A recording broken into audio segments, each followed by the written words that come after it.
Hello friends, मेरा नाम विकास है और बहुत बहुत स्वागत है आपका CS विद VK में। फ्रेंड्स, आज की इस वीडियो में हम लोग एक प्रोग्राम बनाने वाले हैं जिसमें हमको इंसर्ट करना है एक एलिमेंट एरे के अंदर एक स्पेसिफिक पोजीशन पे। तो फ्रेंड्स, सबसे पहले हम लोग एक एग्जांपल से समझ लेते हैं कि हमको क्या करना है और किस तरह से करना है। उसके बाद मैं इसका प्रोग्राम आपको बताऊंगा और उस प्रोग्राम को मैं ड्राई रन करके बताने वाला हूं। तो चलिए शुरू करते हैं। तो फ्रेंड्स, हमारे पास यहाँ पे एक एरे होगा और इस एरे में कुछ एलिमेंट्स होंगे। तो मैं यहाँ पे दे देता हूँ जैसे 5, 8, 2, 3, 6 और इसके इंडेक्स हैं 0, 1, 2, 3, 4 एंड 5।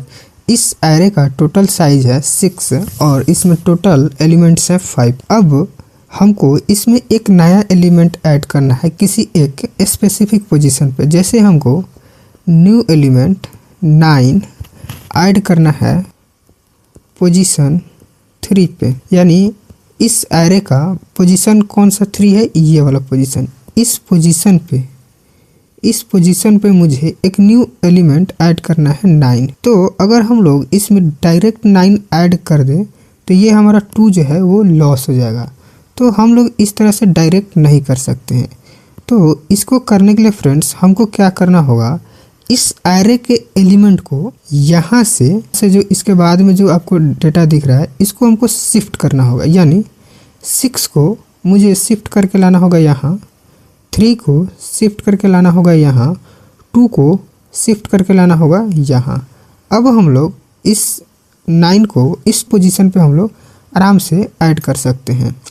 अगर इस तरह से करें तो हमारा डेटा लॉस नहीं होगा, जैसे कि आप लोग देख सकते हैं। ओके, तो फ्रेंड्स, यही काम हम लोगों को करना है आज के इस प्रोग्राम में। इसके कुछ कंस्ट्रेंट्स हैं, यानी इस प्रोग्राम को बनाने से पहले हमको कुछ बात ध्यान में रखना होगा। तो यहाँ पे कंस्ट्रेंट ये है कि इस एरे में अगर हमको एक न्यू एलिमेंट ऐड करना है तो उस एरे में यूजर जो पोजीशन एंटर करेगा वो 1 to n+1 होगा। यानी इसमें अगर देखा जाए तो टोटल नंबर ऑफ एलिमेंट कितने हैं, 6, 1, 2, 3, 4, 5 एंड 6। यानी यूजर जो है अपना चॉइस दे सकता है 1 to 7 के बीच में है, यानी 1 से 7 के बीच में ही करंट एरे के हिसाब से 1 to 7 के बीच में ही पोजीशन दे सकता है। अगर इस रेंज से अगर यूजर बाहर देता है तो हम लोग वहाँ से प्रोग्राम को स्टॉप कर देंगे। दूसरा कंस्ट्रेंट ये है कि इस एरे में न्यू एलिमेंट ऐड करने से पहले हमको चेक करना होगा और देखना होगा क्या इस एरे में एक स्पेस खाली है या नहीं।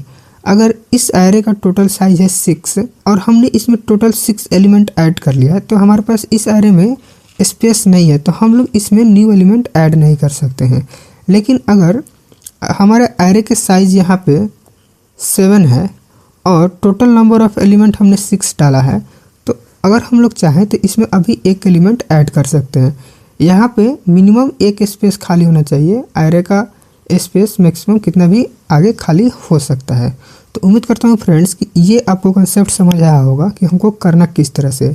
अब दोस्तों हम लोग प्रोग्राम देखते हैं। ओके फ्रेंड्स, तो अब हम लोग आ चुके हैं यहाँ पे अपने एडिटर पे और यहाँ पे मैंने कुछ वेरिएबल बनाया है। यहाँ पे मैंने एक एरे बनाया है जिसका साइज है 100, यानी यूजर मैक्सिमम 100 एलिमेंट एरे के अंदर रख सकता है। उसके बाद मैंने यहाँ पे एक n नाम से वेरिएबल बनाया है, यानी एरे का साइज तो 100 है लेकिन इनिशियली यूजर चाहता है कि मैं 5 एलिमेंट रखूं। तो उसके लिए मैं सबसे पहले यूजर से स्पेसिफिक साइज पूछ लूँगा कि आप कितना एलिमेंट इनिशियली रखना चाहते हैं। तो इसके लिए मैंने n नाम से बनाया है। उसके बाद मैंने एक पोजीशन नाम से बनाया है ताकि मैं यहाँ पे जो न्यू एलिमेंट ऐड करना चाहता हूँ उसको ऐड कर सकूँ। तो यहाँ पे न्यू एलिमेंट के लिए lm नाम से मैंने वेरिएबल बनाया है और पोजीशन के लिए पॉज नाम से, और यहाँ पे मैंने एक i नाम का वेरिएबल बनाया है लूप चलाने के लिए। अब सबसे पहले मैं यूजर से पूछ रहा हूँ कि आप जो है एंटर करिए एरे का साइज। उसके बाद मैं एरे का साइज यहाँ पे ले रहा हूँ। अब मैंने चेक किया है क्या यूजर ने जो है एरे का साइज 0 या 0 से कम दिया है क्या। अगर दिया होगा तो मैं यहाँ पे मैसेज दूंगा कि एरे का साइज 0 से ज़्यादा होना चाहिए। तो यहाँ पे लिखा है array size must be greater than 0। अब मैंने यहाँ पे लिखा है enter %t element of the array, यानी यूजर ने एरे का साइज दिया होगा 5, तो यहाँ पे मैसेज आएगा enter 5 elements of the array. अब मैं यहाँ पे लूप को 0 से लेस देन n तक चलाया है, यानी यूजर ने साइज दिया होगा 5, तो ये लूप जो है 0, 1, 2, 3 एंड 4 के लिए चलेगा। और यहाँ पे उस एरे के स्पेसिफिक पोजीशन पे यानी स्पेसिफिक इंडेक्स पे एलिमेंट्स जो है इंसर्ट हो जाएगा। ये तो बेसिक प्रोग्राम है, यानी सबसे पहले मैंने यूजर से एरे का साइज पूछा और उसके अंदर मैंने उतने एलिमेंट्स को ऐड किया। तो मैं उम्मीद करता हूँ कि इतना बेसिक आपको आता होगा कि एरे के अंदर एलिमेंट किस तरह से इंसर्ट करते हैं और किस तरह से प्रिंट करते हैं। अब मैंने यहाँ पे यूजर से पूछा है कि enter the element to insert, यानी यूजर जो नया एलिमेंट इंसर्ट करना चाहता है वो एंटर करे। उसके बाद मैंने लिखा है enter the position to insert 1 to %t, यानी फ्रेंड्स अगर एरे के अंदर पहले से 5 एलिमेंट पड़ा है तो यहाँ पे मैसेज देगा enter the position to insert 1 to 6, यानी पहले से हमारे एरे के अंदर 5 एलिमेंट्स पड़ा हुआ है। तो अब मैं 1 से 6 जैसे कि हम लोगों ने एग्जाम्पल में देखा था, यानी 1 to 6 के रेंज में यूजर जो है कोई पोजीशन एंटर कर सकता है। और यहाँ पे मैंने पोजीशन में डेटा को रीड किया है। अब मैं चेक कर रहा हूँ, अगर पोजीशन मेरा लेस देन 1 है, यानी 1 से छोटा यानी 0 है या -1 है, या फिर पोजीशन जो है n+1 से ज़्यादा है, यानी मान लीजिए हमारे एरे के अंदर 5 एलिमेंट्स है, तो यूजर ने क्या एंटर किया है 7, यानी यूजर ने जो है इनवैलिड पोजीशन एंटर किया है। अगर इनवैलिड पोजीशन एंटर किया होगा तो हम लोग यहाँ पे एक मैसेज देंगे invalid position please enter position between 1 to d। 1 to d means 1 to 6 अगर 5 एलिमेंट्स है तो ओके। और यहाँ पे मैं मैसेज को दिखाकर और इस प्रोग्राम के एग्जीक्यूशन को क्या कर दूंगा क्लोज। यहाँ पे मैंने रिटर्न लिखा है फ्रेंड्स, मैंने यहाँ पे भी रिटर्न लिखा है, यानी यूजर जो है यहाँ पे एरे का साइज अगर इनवैलिड देता है तो ये मैसेज देने के बाद मेरा प्रोग्राम का एग्जीक्यूशन यहाँ से स्टॉप हो जाएगा, यानी इसके बाद से जो भी कोड लिखा गया है वो एग्जीक्यूट नहीं होगा। ओके, जहाँ भी रिटर्न लिखा है अगर वो स्पेसिफिक केस चलता है तो यहाँ पे रिटर्न जैसे ही चलेगा उसके बाद कोड जो है नहीं चलेगा। अब दोस्तों यहाँ पे मैंने ये जो है मेन लॉजिक लिखा है जहाँ पे शिफ्टिंग हो रहा है और न्यू एलिमेंट इंसर्ट हो रहा है। तो इसको फ्रेंड्स मैं ड्राई रन करके आपको दिखाना चाहूँगा कि ये जो कोड है लाइन बाय लाइन किस तरह से एग्जीक्यूट होगा। तो मैं यहाँ पे आपको एक एग्जांपल से समझाता हूँ। तो मान लीजिए फ्रेंड्स ये हमारा एरे है और इस एरे में एलिमेंट्स हैं 5, 8, 2, 6। ओके, ये एलिमेंट्स हैं और इसके इंडेक्स हैं 0, 1, 2, 3 एंड 4। अब यूजर जो है न्यू एलिमेंट ऐड करना चाहता है, लेट्स से 9 एंड पोजीशन है 2, तो मैं यहाँ पे पोजीशन 2 लिख लेता हूँ। ओके, तो यूजर जो है एक नया एलिमेंट ऐड करना चाहता है 9 पोजीशन 2 पे। ओके, तो यहाँ पे मैंने ये लूप चलाया है, इस लूप को मैंने n से चलाया है। n दोस्तों हमारा क्या है नंबर ऑफ एलिमेंट, यानी जब ये मेरा प्रोग्राम रन हुआ होगा तो सबसे पहले यूजर से एरे का साइज पूछा गया होगा। ओके, तो यूजर ने जो साइज दिया होगा n के अंदर मेरा होगा 4, क्योंकि मैंने यहाँ पे 1, 2, 3 एंड 4 एलिमेंट ऐड किया है। तो मेरा यहाँ पे लूप चलेगा 4 से। तो मैं यहाँ पे लिख लेता हूँ i का वैल्यू, i में रहेगा इनिशियली क्या 4, और i को मैं चला रहा हूँ i ग्रेटर देन या इक्वल है पोजीशन के। तो यहाँ पे i को मैं दे देता हूँ ग्रेटर देन इक्वल पोजीशन यानी ग्रेटर देन इक्वल 2, चूँकि यहाँ पे मेरा पोजीशन क्या है 2। यहाँ पे ARR ऑफ i का वैल्यू कितना 4, यानी 4 वाले इंडेक्स पे ARR ऑफ i-1 यानी 4 - 1 3 का वैल्यू चला जाए, यानी ये जो वैल्यू है उठकर यहाँ आ जाए, यानी 6 आ जाएगा यहाँ पे। अब मेरा i इंक्रीमेंट होगा तो i हो जाएगा मेरा 3, और ये कंपैरिजन होगा तो क्या 3 ग्रेटर है इक्वल है 2 से, हाँ है। तो यहाँ पे ARR ऑफ i यानी 3 वाले पोजीशन पे 3 - 1 यानी 2 वाले पोजीशन का डेटा आ जाएगा, यानी यहाँ पे मेरा 2 कॉपी हो जाएगा। ओके, तो अब इस इंडेक्स पे क्या होगा 2 होगा। सॉरी दोस्तों, मैंने यहाँ पे 6 लिख दिया है, मुझे 2 लिखना चाहिए, तो मैं यहाँ पे 2 लिख देता हूँ। अब मेरा फिर से i यहाँ डिक्रीमेंट होगा तो i हो जाएगा इस बार 2, और यहाँ पे कंपैरिजन चेक हुआ तो अभी भी कंडीशन क्या है ट्रू है। तो ARR ऑफ i में ARR ऑफ i-1 यानी 2 वाले इंडेक्स पे 1 वाले इंडेक्स का डेटा आ जाएगा, यानी 8 आ जाएगा यहाँ पे। तो अब इस इंडेक्स पे क्या है 8 है।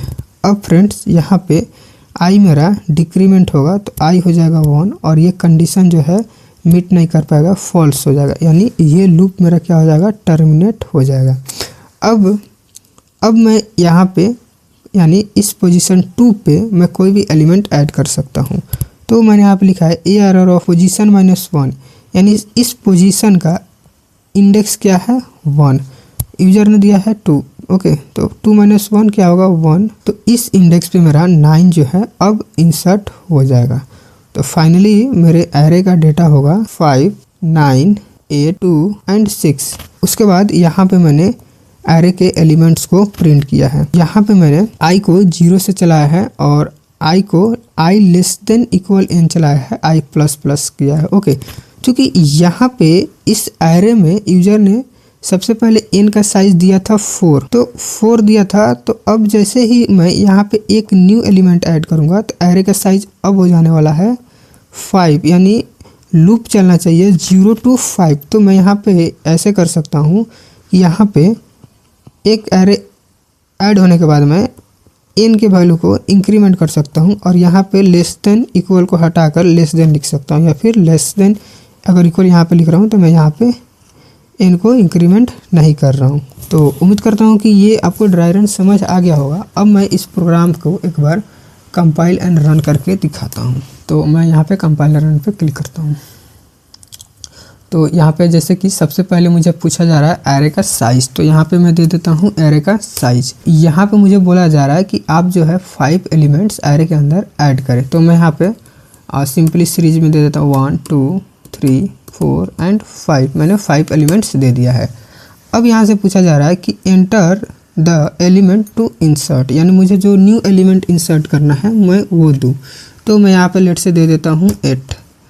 अब मुझे यहाँ पे बोला जा रहा है कि 1 से 6, चूँकि मैंने यहाँ पे 5 एलिमेंट ऐड कर लिया है तो मैं 1 से 6 पोजीशन के बीच में कहीं भी एलिमेंट ऐड कर सकता हूँ। तो मैं यहाँ पे 3 वाले पोजीशन पे न्यू एलिमेंट ऐड करना चाहता हूँ। तो यहाँ पे आप लोग देख सकते हैं कि 3 वाले पोजीशन पे मेरा 8 आ चुका है और इस पोजीशन पे जो डेटा था वो आगे जा चुका है। तो ये मेरा प्रोग्राम जो है सक्सेसफुली रन हो चुका है। अब हम लोगों ने जो कुछ एज केसेस लिखा था उसको एक बार हम लोग करके देखते हैं। तो यहाँ पे मैं एरे का साइज दे देता हूँ 2 और यहाँ पे मैं 2 एलिमेंट ऐड कर देता हूँ। अब मुझे पूछा जा रहा है कि आप जो है यहाँ पे जो नया एलिमेंट ऐड करना चाहते हैं वो दें। तो यहाँ पे मैंने दे दिया। अब मुझे पोजीशन पूछा जा रहा है तो मैं यहाँ पे 3 नहीं अब 4 देता हूँ, ओके। तो यहाँ पे बताएगा invalid position, please enter a position between 1 and 3। और ये लाइन चलने के बाद मेरा प्रोग्राम का एग्जीक्यूशन स्टॉप हो चुका है। तो उम्मीद करता हूँ फ्रेंड्स कि ये वीडियो आपको समझ आया होगा। यदि समझ आया है तो वीडियो को लाइक करें, शेयर करें एंड चैनल को सब्सक्राइब करें। Thank you.